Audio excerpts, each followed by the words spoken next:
दर्शकगण, श्रोतागण, भाई और बहनों, मातृशक्ति को नमन। खास विशेष मनमोहक अच्छा इंसान बनाने वाला, हमारी तरक्की करने वाला, हमें अच्छे गुण देने वाला, अवगुणों से हमें बचाने वाला पुनरुत्थान कार्यक्रम में आपका हार्दिक स्वागत है, अभिनंदन है, सत्कार है।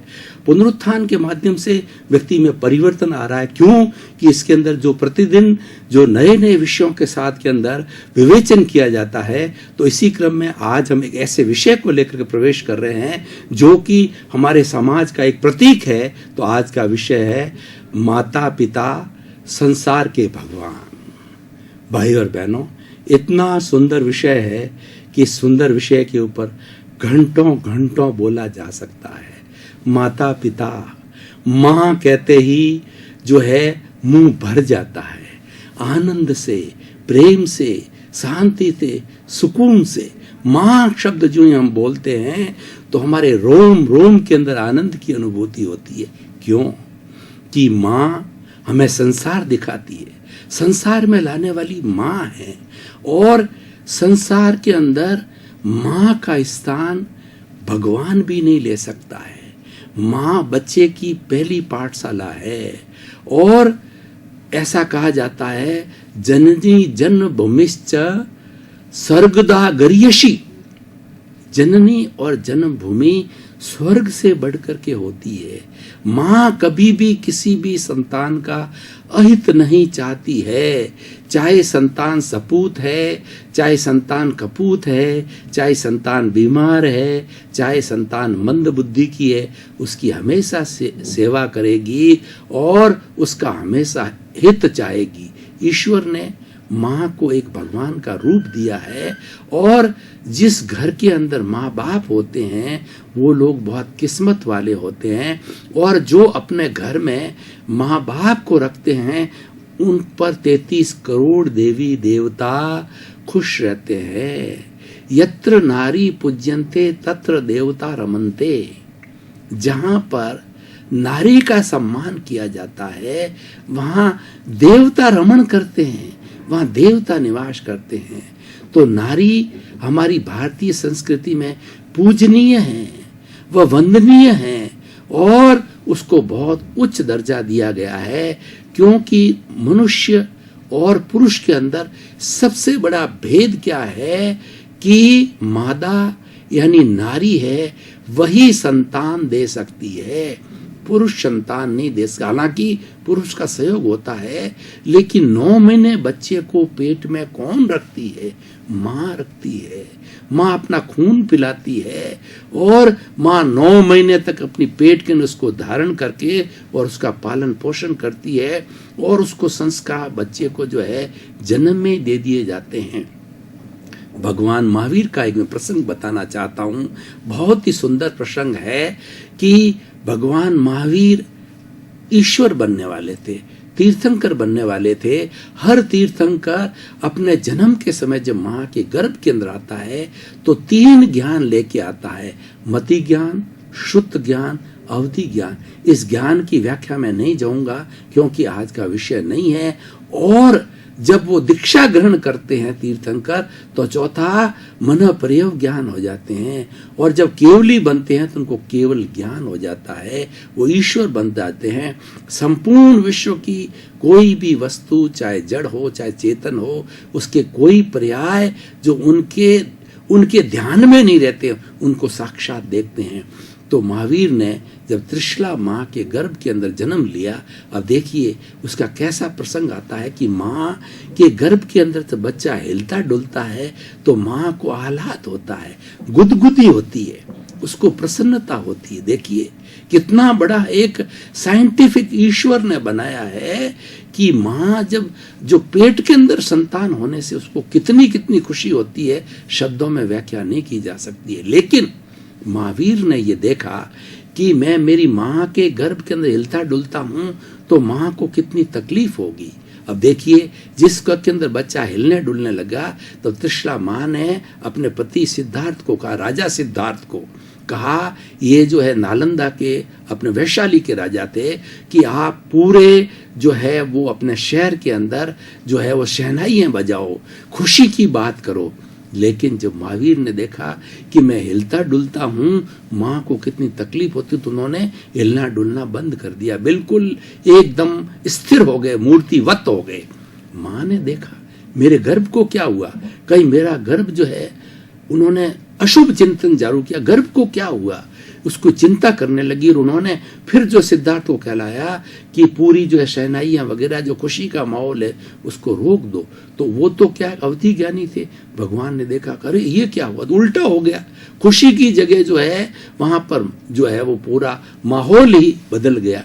उन्होंने फिर हिलना डुलना जानू किया और माँ की इस देखिए माँ के प्रति उनकी कितनी करुणा हुई कि उन्होंने गर्भ के अंदर ही ये प्रण कर लिया कि जब तक मेरे माता पिता जिंदे हैं मैं दीक्षा नहीं लूंगा, क्योंकि अगर जीवित स्थिति में उनको छोड़ के जाऊंगा तो इसको बहुत बड़ा दुख होगा। तो जब तक वो जीवित रहे वो साधु नहीं बने। अब देखिए पिता की बात आती है, तो पिता जो है एक अम्ब्रेला का काम करता है। पिता जो है एक नारियल की तरह होता है। नारियल ऊपर से कठोर होता है, भीतर से बहुत मुलायम होता है। अभी देखिए कुम्हार जो घड़ा बनाता है वो कितनी उसकी टेक्निक है, वो नीचे हाथ रखता है, मिट्टी के नीचे हाथ रखता है और उसके ऊपर ठोकता है, तब जाकर के वो घड़े की जो है वो खोखलापन उसकी परत बनती है और पक करके आव के अंदर पक करके वो घड़ा तैयार हो जाता है। ठीक उसी तरह से पिता जो है अनुशासन सिखाता है। माँ करुणा की मूर्ति होती है। माँ बच्चे को करुणा सिखाती है, प्रेम सिखाती है, वात्सल्य सिखाती है। इसीलिए माता और पिता का दोनों के संस्कारों से बच्चा होलिस्टिक बनता है।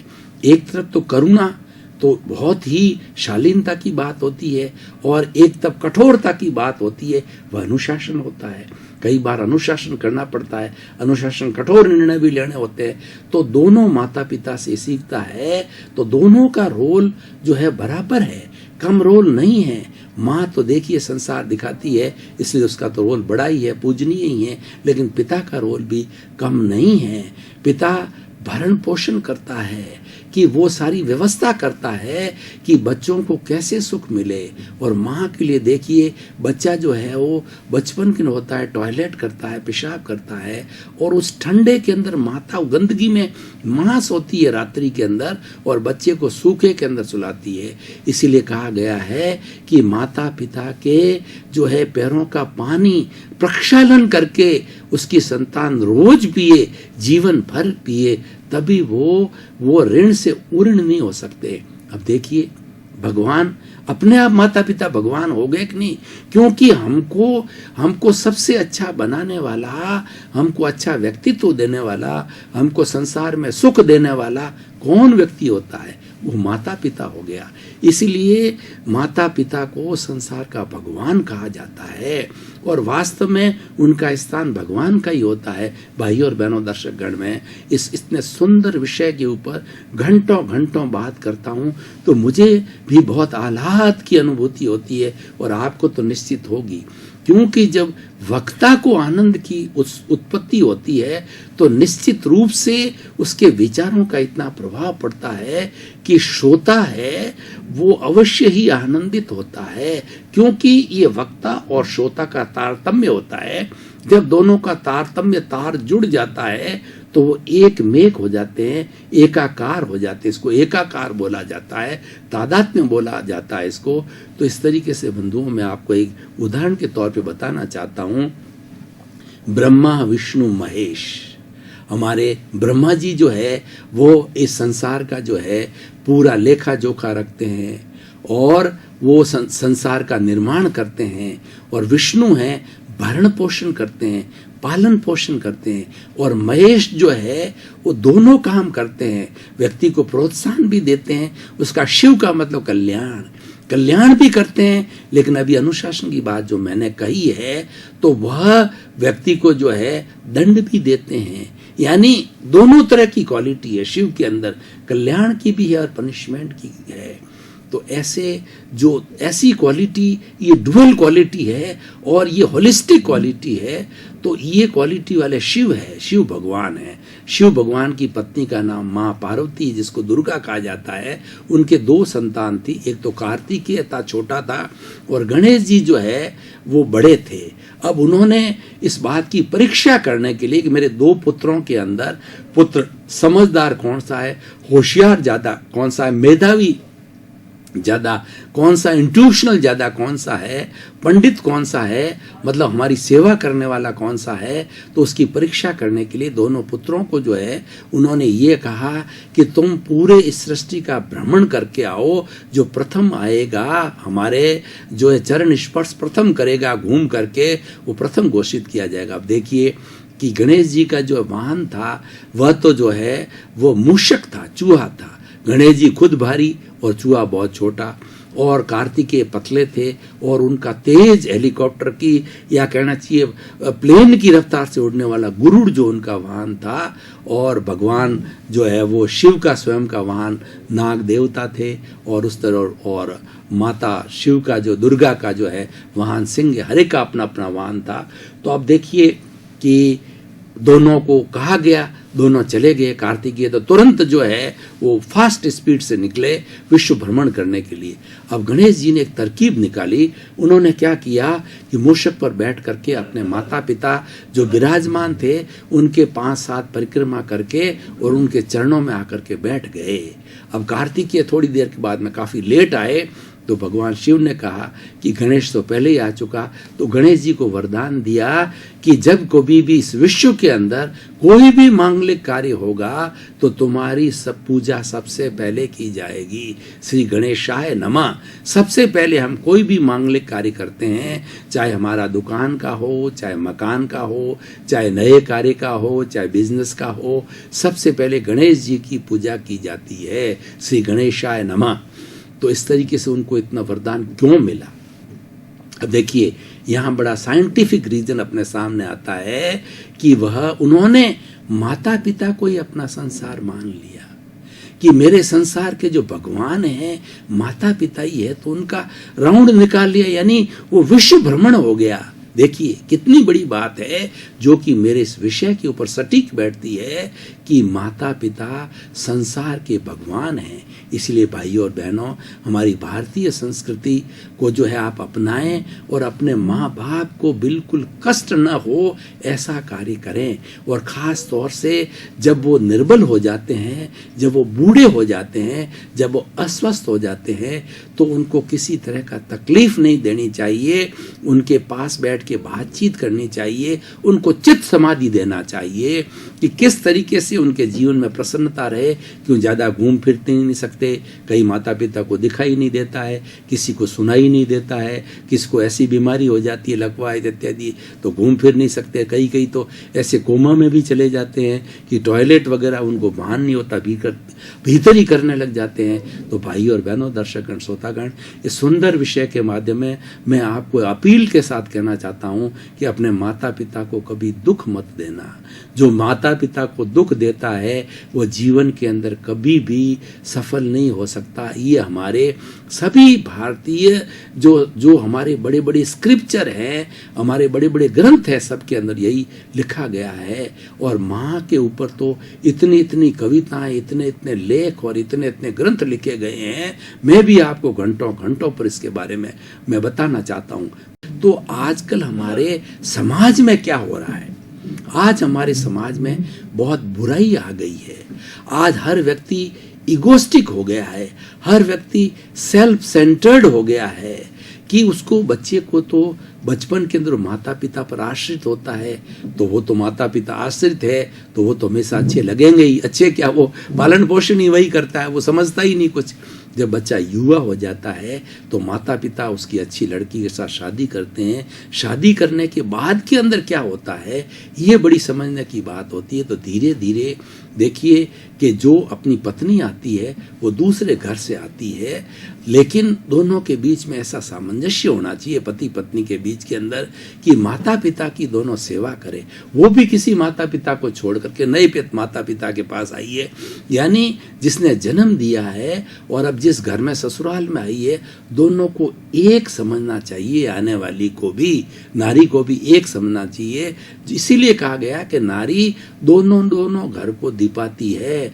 वह जो युवा अवस्था के अंदर अपने पीहर को जो है प्रसिद्धि देती है, और जब शादी होती है ससुराल को प्रसिद्धि दी जाती है। और नारी के लिए कहा जाता है कि नारी विवाहित होने के बाद में ससुराल में अच्छी लगती है। ठीक है, 1-2 दिन मिलने के लिए कभी पीहर जाती है, लेकिन नारी कभी भी, जो मैरिड नारी है, वो पीहर में अच्छी नहीं लगती है। पीहर के अंदर मात्र जो है वो गेस्ट के रूप में जाए तब अच्छी लगती है। उसको अपना घर यानी ससुराल में रह करके उस घर को सुधारने की बात करनी चाहिए।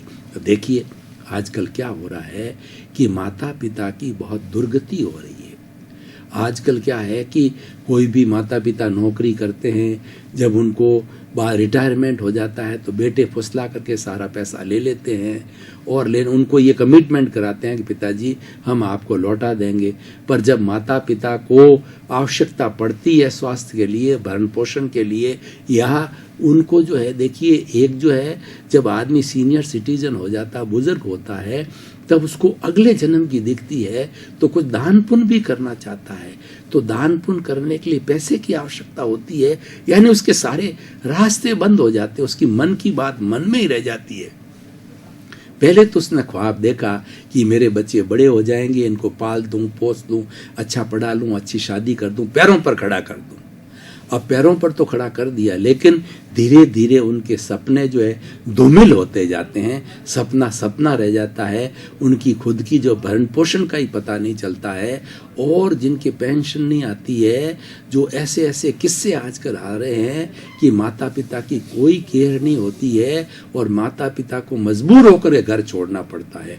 और ऐसी संतानें हैं, क्या कहना चाहिए, बहुत बुरी बात है, मैं कहना नहीं चाह रहा हूँ, लेकिन जो वर्तमान की स्थिति आपके सामने, सत्य को रखना भी जरूरी है। ऐसी आजकल औलाद है जो कि माता पिता को कहते हैं कि हम आपको जो तीर्थ यात्रा में ले जाते हैं और कुंभ का मेला जहाँ ज्यादा भीड़ होती है, मंदिर के अंदर उसको अकेला छोड़ करके, उनकी हालत पर जो अकेला छोड़ करके आ जाते हैं। कितनी दुर्गति करते हैं जिसकी कोई कहना, कोई शुमार नहीं, कोई हद नहीं। माता पिता को बड़ी मायूसी होती है घर के अंदर कि कोई सुनने वाला नहीं होता, उनकी देखभाल करना नहीं होता है, जबकि घर के अंदर पोते भी होते हैं, बेटे भी होते हैं, बेटे की बहू भी होती है, लेकिन जब बीमार होते हैं तो उनकी हालत कोई देखने वाला नहीं होता है। हाँ, ये अवश्य बात है, कुछ माता पिता जिद्दी हो जाते हैं, ये भी होता है। प्रकृति के साथ जो है ना, व्यक्ति के अंदर क्रोध, जिद्दीपन, जो है अड़ियल स्थिति, ये भी हो जाती है। ये तो उसकी गलती है, उनको भी समय, माता पिता को भी समय के अनुसार ढलना चाहिए। पर बहुत सी बात उम्र आने के बाद में कई व्यक्ति समय के साथ नहीं ढल पाते हैं, वातावरण के साथ नहीं ढल पाते हैं, तो संतान को देखना चाहिए कि उनकी उम्र आ गई है, ये नहीं ढल सकते तो हम ढल जाए, हम इनको चित्त समाधि पहुंचाएं, इनको हर तरीके से प्रसन्न रखें। इनको हम प्रसन्न रखेंगे तो ईश्वर हमारा प्रसन्न रखेगा। और निश्चित बात है, जो लोग माता पिता को प्रसन्न रखते हैं उसको कहीं भी भगवान की पूजा करने जाना नहीं है। इसी साक्षात ये संसार के भगवान हैं, इनकी पूजा करो, इनकी देखभाल करो और इनको चित्त समाधि दो, तो समस्त 33 करोड़ देवी देवता तुम्हारे घर के अंदर आ जाएंगे और वही तुम्हें अपने आप प्रसन्न रखेंगे, समृद्धि करेंगे। चाहे आप जो भौतिक समृद्धि चाहते हो तो भी होगी, और माता पिता के साथ में आध्यात्मिक समृद्धि भी होगी। क्योंकि माँ का दिल ऐसा होता है कि देखिए, ऐसा कहा जाता है कि कोई भी संतान के, कोई भी दूर बैठा है और उसके कोई अहित हो रहा है, कोई तकलीफ हो रही है, वो समस्याग्रस्त हो रहा है, तो माता के पेट के अंदर जलन चालू हो जाती है और माँ ये बोलने लग जाती है कि कोई न कोई अनिष्ट होने वाला है। ऐसा माँ का कलेजा होता है। माँ के कलेजे के लिए मैं आपको उदाहरण देना चाहता हूँ कि एक ऐसा बेईमान बेटा था कि उसने वशीभूत होकर के कुछ कूद संगत से, कोई कारण से माता का सिर काट दिया। और माँ इतनी बढ़िया माँ थी, उसका सिर काट दिया। सिर काटने के बाद के अंदर वो लेकर के कहीं जा रहा था, तो सिर जो है, उसका कटा हुआ सिर है, वो उसके पैरों पर गिर पड़ा।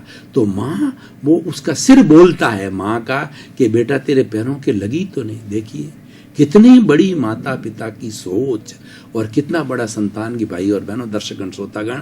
अभी मैंने 2 दिन पहले ही एक जीता जागता उदाहरण न्यूज में सुना था कि एमपी के जो उज्जैन के अंदर जो है एक बहुत बड़ा माना हुआ सेठ का परिवार था। 74 साल जो है वो सेठ जी उम्र में थे और सेठानी जो 71 साल की थी, और वो कई वर्षों से प्रधान ट्रस्टी थे मंदिर के, जैन मंदिर के ट्रस्टी थे, वो जैन थे। लेकिन उनके एक ही लड़का था। पता नहीं उस लड़के की माता पिता से क्या अनबन हुई कि उस लड़के ने पहले तो माँ को 71 वर्ष की गोली मारी और फिर उसके बाद के अंदर पिता को 74 वर्ष से उनको गोली मार दी, और फिर बाद के अंदर वो गायब हो गया और उसको फिर पुलिस ने ढूंढा और सारी बातें हुई। और उनके जो है शव यात्रा के अंदर रमन सिंह जी वहाँ के जो है वो, ये बात छत्तीसगढ़ की है, तो वहाँ के जो है वो रमन सिंह जी जो वहाँ के मुख्यमंत्री स्वयं आए, सॉरी मध्य प्रदेश की नहीं, छत्तीसगढ़ की रियल घटना है, मैंने अभी अखबार के अंदर पढ़ी थी। ऐसी स्थिति है, माँ बाप के साथ इस तरीके का करते हैं। बताइए, जिन्होंने संसार दिखाया और जिन्होंने पैरों पर खड़ा किया, अपना सब कुछ सर्वस्व बलिदान, माता पिता अपनी संतान के लिए अपना सर्वस्व बलिदान करते हैं। वो एक एक पाई जोड़ते हैं। किसके लिए जोड़ते हैं? कि हमारी संतान सुखी रहे, हमारी संतान के लिए घर चाहिएगा, हमारी संतान को शिक्षा दिलानी है। कहीं भी बच्चा थोड़ा सा बीमार पड़ता है तो माँ तो अपनी बीमारी को या अपनी अवस्था को तो भूल जाती, उसके अंदर तन्मय हो जाती है, उसको दवाई के लिए डॉक्टर को दिखानी जाती है। और पढ़ाई की बात देखिए कि बच्चा प्रातःकाल, सर्दी की बात हो, गर्मी की, माँ 5 बजे सुबह उठती है, 7 बजे बच्चे को स्कूल जाना होता है, ये हकीकत है। तो बच्चे को किस तरीके से तैयार करती है, फटकारती है, उठाती है 4-4, 5-5 बार, और कितनी उसकी सहन शक्ति है। पिता देखिए, पिता में सहन शक्ति जेंट्स में कम होती है। पिता तो है इस चीज़ को हैंडल नहीं कर सकता। इसीलिए कहा जाता है कि एक माँ जो है वो 10 बच्चों को, 12 बच्चों को पाल सकती है और पाली है। मेरे खुद के भी हम 10 भाई बहन हैं और मेरी माँ बिल्कुल अनपढ़ थी, उन्होंने हमारे को पाल पोस करके और हर एक को अच्छा विद्वान करोड़पति बनाया। तो उस माँ बाप का जो है हम जीवन के अंदर किस तरीके से जो है वो कृतज्ञता भूल सकते हैं। आज भी उन प्रतिक्षण याद करते हैं कि वो हमें जहाँ भी हो हमको आशीर्वाद देते रहें। दर्शकगण, श्रोतागण, भाई और बहनों, कार्यक्रम के माध्यम से आपका ब्रेन वॉश हो रहा है। आप ये ब्रेन स्टॉर्मिंग सेशन चलते हैं यहाँ पर, और व्यक्ति के अंदर जागरूकता आती है, व्यक्ति के अंदर चेंज आ रहा है, उसका हृदय परिवर्तन हो रहा है। हमारे समाज में जो जो बुराइयां हैं उनको हाईलाइट करने का है, उनके कारण और निवारण पर ध्यान देने का है। आपका जीवन मंगलमय हो, आनंदमय हो, आपके प्रति मंगल भावना, शुभकामना। आप खूब दीर्घायु हो और खूब समाज की सेवा करते रहें। आपके प्रति